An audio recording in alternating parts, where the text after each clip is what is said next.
Whosoever she entereth, the Lord is going to bless. Let me read that one more time. Sirach 4:13. He that holdeth her fast shall inherit glory, and whosoever she entereth, the Lord will bless. So the Lord is going to bless those that he's allowed this wisdom to enter into. Continuing on. They that serve her shall minister to the Holy One. So those that serve her becomes the ministers, the servants. Those that serve wisdom are the servants of Yahweh, by Hashem Yahushua. Those that serve her, Sirach or Ecclesiasticus 4:14, they that serve her, Salakia, shall minister to the Holy One. Those are the ministers, of the Most High here on earth, his representatives, and them that love her, the Lord doth love. So the Lord loved those that love him, those that are the servants of him, the servants of wisdom, the servants of Yahweh, which are the servants of his son. That's why the Lord said, I not only call you servants, but I call you friends. You see? Which really goes into being a brother.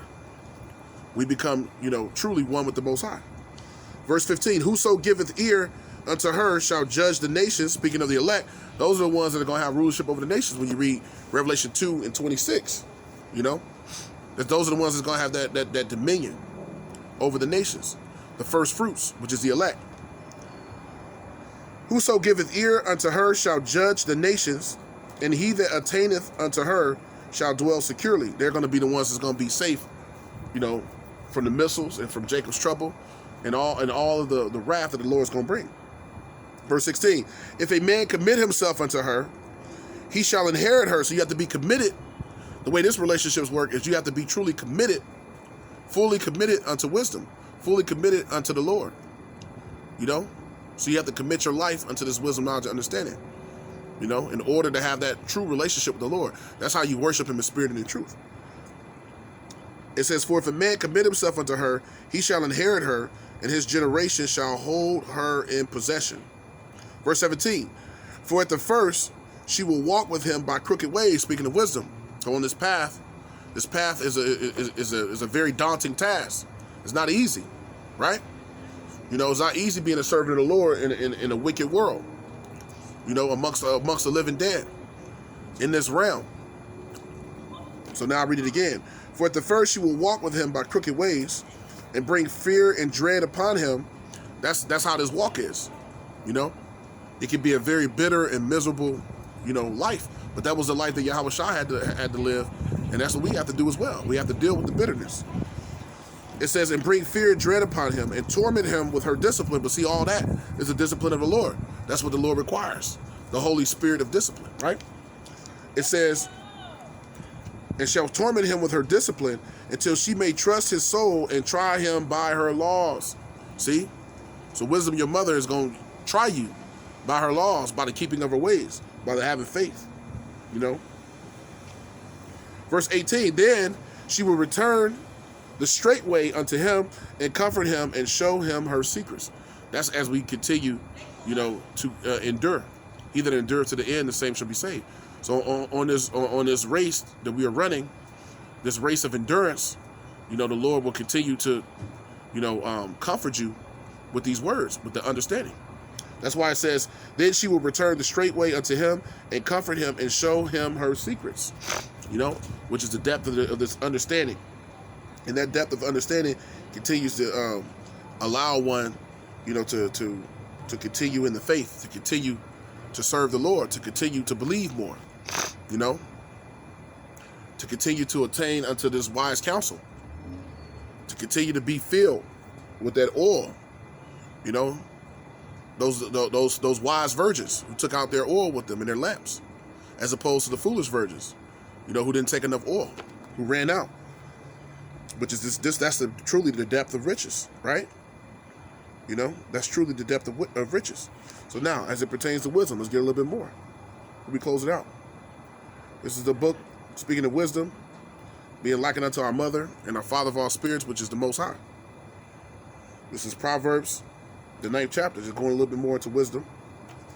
Proverbs 9:1, it says, wisdom hath builded her house, she hath hewn out her 7 pillars. Those 7 pillars complete, the leaders, the pillars of the church, that complete number of believers that the Lord has chosen to be the pillars in his temple, which is symbolic of this third temple, you know, which that third temple is that spiritual ark that's being built for the believers to come into and rest into, which is all through this wisdom, knowledge, and understanding. So now let's read it again. Proverbs 9:1. Wisdom have builded her house. You know, and we know we've seen that the mother is brought, you know, it says that wisdom is going to meet thee as a mother. That wisdom have met us, the believers, Lord willing, we all of that number. It brought us into this spiritual house. Wisdom hath builded her house. She hath hewn out her 7 pillars. So there's that complete number, you know, that number that the Lord longest for, you know, is being fulfilled daily, that is coming to pass. The believers coming into this house, which is wisdom. She hath killed her beasts. She hath mingled her wine. She hath also furnished her table. So that table is being put before, you know, the believers, you know, which the Lord spoke about that table. Let me see if I can get the precept. You know, it says, she have, once again, it says, she have killed her beasts. She hath mingled her wine. She, speaking of wisdom, hath also furnished her table. So what is this table speaking of? See if I can get that. This is 1 Corinthians 10. Matter of fact, 1 Corinthians 10. We start up here because I think it's 2 precepts. It's 2 precepts in this chapter, if I remember correctly. All right. Salakia. All right, I'm just gonna go right directly to the first. This is 1 Corinthians 10 and verse 21. It says, ye cannot drink of the cup of the Lord and the cup of devils. So you can't serve the Lord as an Israelite, you know, and be lukewarm. You can't serve the Lord as an Israelite and be wishy-washy, you know. You have to be all the way in or all the way out. The Lord said, if you're lukewarm, he'll spew you out of his mouth. So you got to be hot or cold. It says, ye cannot drink the cup of the Lord and the cup of devils. Ye cannot be partakers of the Lord's table. And the Lord's table is wisdom we just read about. Let's go back. Proverbs 9 and verse 2. She hath killed, speaking of wisdom, she hath killed her beasts. She hath mingled her wine. She hath also furnished her table. So this table, you know, is speaking of the Lord's table. The table that only the believers can sit at. So that's why it says, ye cannot, 1 Corinthians 10 and 21, ye cannot drink the cup of the Lord and the cup of devils. Ye cannot be partakers of the Lord's table and the table of devils. So that's, you can't be in the world and in the truth. You have to choose who you're going to serve, God or man, mammon or the Most High, right? Verse 22, do we provoke the Lord to jealousy? Are we stronger than he? So now, by doing that, we provoking the Lord. It says that we provoke the Lord to jealousy. The scripture says the Lord is a jealous power. So when you see that, hey, the anger and wrath of the Lord is going to come upon those who provoke him. So now, let's go back to Proverbs 9. I'll start at 1 again. Wisdom, Proverbs 9 and 1. Wisdom hath builded her house. She hath hewn out her 7 pillars. She built that house and brought the believers into the spiritual ark, which is that house, you know, for protection. Verse 2, she hath killed her beasts. She hath mingled her wine. She hath also furnished her table, which is the table of the Lord, the table of the believers, you know, not the table of devils, which is the ways of the world, the ways of the wicked. Verse 3, she hath set forth her maidens. She crieth upon the highest places of the city. So it says, she hath set forth her maidens. Who are the maidens or the servants of the Lord? So once again, you know, that's once again a metaphor. It says, she hath sent forth her maidens. Proverbs 1 and 20, it says, wisdom crieth without, she uttereth her voice in the street. So the maidens are the servants of the Lord, the ministers that are out in the streets bringing forth this wisdom. Proverbs 1 and 20, wisdom cries without, she uttereth her voice in the streets. Wisdom is crying in the streets, on the 4 corners of the earth, day in and day out, you know, by way of this wisdom, knowledge, and understanding unto the believers. She crieth in the chief place of concourse. That's why the brothers, wherever they may be in the world, they go out to the openings of the gates, the scriptures say, to you know, the place of business, You know, that's the chief place of concourse. In the openings of the gates in the city, she uttered her words, saying, how long will ye simple ones love simplicity? How long are our people going to continue to be in the ways of the world and not return to this wisdom? And the scorners delight in their scorning, and fools hate knowledge. And that's what makes our people foolish, because they hate knowledge. They hate to, hear the counsel of the Lord. They hate to hear the counsel of the Lord. Verse 23, turn you at my reproof. Behold, I will pour out my spirit unto you. I will make known my words unto you. How's the Lord making known his words, unto his people? Those that hear or forbear. The Lord is doing that through who? Through the wisdom, knowledge, and understanding that has been given from Yahweh Shai unto the believers to come out and do this work. Because I have called and ye have refused. See, the Lord is calling. Every time these lessons go out on the internet, brothers coming out in the city, people walk by, sit down lessons, camps, etc. That's the Lord calling. That's the him. It's also precepts going into how the Lord stretched out his hand. Because I have called and ye have refused. See, the Lord's calling, but our people are refusing because they're not coming into that house. When we go back to Proverbs, the 9th chapter, which is wisdom, that house that wisdom is built, right? It says, I have stretched out my hand and no man regardeth. So the Lord stretched out his hand, but the vast majority of our people, they're not listening. They're not adhering, So now let's go back. Proverbs 9 and verse 3. It says, she hath sent forth her maidens, speaking of wisdom, and furnished this table. And the maidens are, once again, in service of the Lord, that are in the chief place of concourse, in the openings of the city, as you can see here, in the openings of the city. The maidens are out in the city, right? It says, she hath set forth her maidens, she cried upon the highest places of the city, in the chief place of concourse, right? So now, continue on. Move that back like this. All right. Whoso is simple, let him turn in hither. As for him that wanteth understanding, she saith unto him, those that want understanding. Those that, it said in Ecclesiasticus or Sirach 15, those that stayed upon her. Those that truly want to worship and serve the Lord. It says, she saith unto him, come eat of my bread and drink of the wine which I have mingled. See? Come eat of my bread and come drink of the wine which I have mingled. Let me get a quick precept of the Spirit. Takes me to Isaiah 55 and 1. Because once again, let's read it before we bring the precept. Proverbs 9 and 5. It says, come eat of my bread. This is what wisdom is saying unto the true believers. Come eat of my bread and drink of the wine which I have mingled, which is his wisdom, knowledge, understanding. It says, forsake the foolish and live and go in the way of understanding, which is coming to the truth, is what's being said in essence. Now, come drink of my wine and eat of my bread. This is the book of Isaiah 55 and 1. It says, ho, everyone that thirsteth. And who are those that thirst? Let's get that. Ho, everyone that thirsteth, come ye to the waters, and he that hath no money, come ye buy and eat. Yea, buy wine and milk without money and without price. So now it says, ho, everyone that thirsteth. Who are those that thirsteth? Who are those that thirsteth? Let's get that. Let's get a quick precept. Who are truly the thirsty? And the word thirsty is used in the world in a whole different capacity, right? Well, let's get that. This is Matthew 5 and verse 3. I'll start at 3. It says, blessed are the poor in spirit, for theirs is the kingdom of heaven. Speaking of the poor in spirit, which is the nation of Israel, but more specifically the elect. You see? Blessed are the poor in spirit, for theirs is the kingdom of heaven.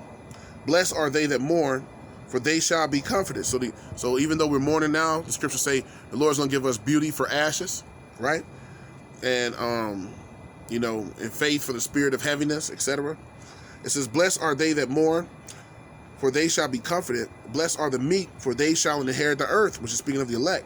Verse 6, blessed are they which do hunger and that thirst after righteousness. And who are those that hunger and thirst after righteousness?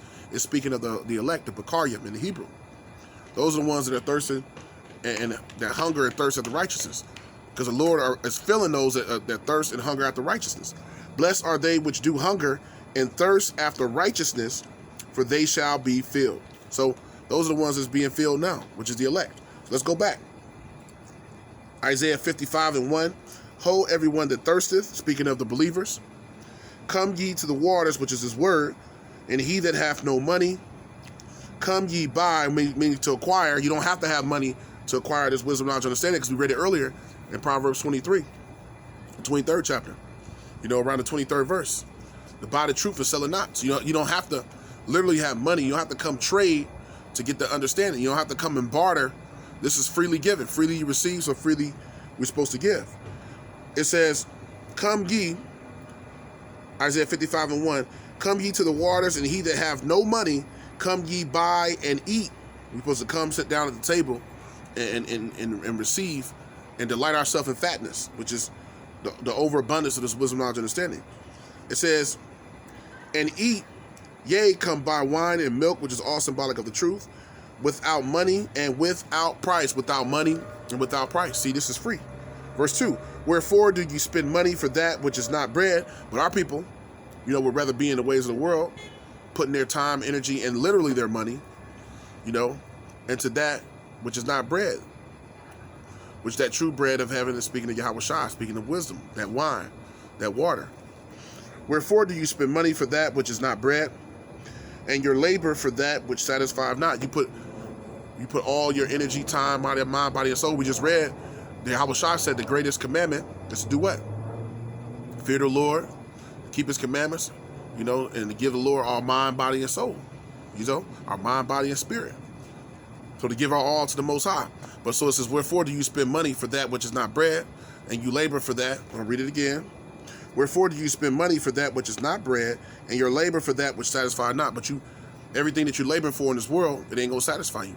It's not gonna fill you, because everything this world has to offer is not righteous. It's wickedness. It's some way to keep you in that perpetual motion, which is on the hamster wheel, which is the so-called American dream, which is the ways of the world, which is being in servitude to devils, not sitting at the table of the Lord. So our people labor for that, which satisfieth not. Going to get big time degrees, getting these jobs, being servants, unto man in the world, but not considering the Lord. See, through service of the Lord will provide you with the things that you need, and he will guide you with wisdom and understanding and feed you with this true water, wine, milk, and bread that's going to sustain you. The Lord wants to give you what's going to be able to have you have the faith to sustain and to suffice you through the time of Jacob's trouble. Because this world is done, as we know. It's on the brink of total collapse. So this is the way to go. This is the way, walk ye in it, right? Continuing on. And your labor for that which satisfieth not, hearken diligently unto me. So the Lord's calling us to come back to considering his ways. And eat ye that which is good, eat what's righteous. Scriptures say, taste and see that the Lord is good. And let your soul delight itself in fatness. The overabundance of this wisdom, knowledge, and understanding is the fatness. Which is the understanding. Verse 3, incline your ear and come unto me. Hear, and your soul shall live. You have to hear these words again. Attain unto this wise counsel, and then your soul can live. And I will make an everlasting covenant with you, even the sure mercies of David. Then you'll be able to come back into this covenant. You'll be accepted back, Lord willing, to be adopted back, into the faith. Right? But you have to incline, you have to hearken, you have to repent, you have to come back to serving the Lord in spirit and in truth. There's a part that we have to play. And the part we have to play is by coming back to the Lord and doing the things he says. We can't do it our way and think that the Lord is going to be with us. And we can't expect Yahweh Shai to be with us if we refuse him, the whole way. And then when times get hard, to think that Yahweh Shai, and that the Most High, through Yahweh Shai, is going to give us clemency and protection and favor. It doesn't work that way. We have to serve him. The Lord loveth them that loveth him. The Lord loveth none but them that dwell with wisdom. See? That's how this works.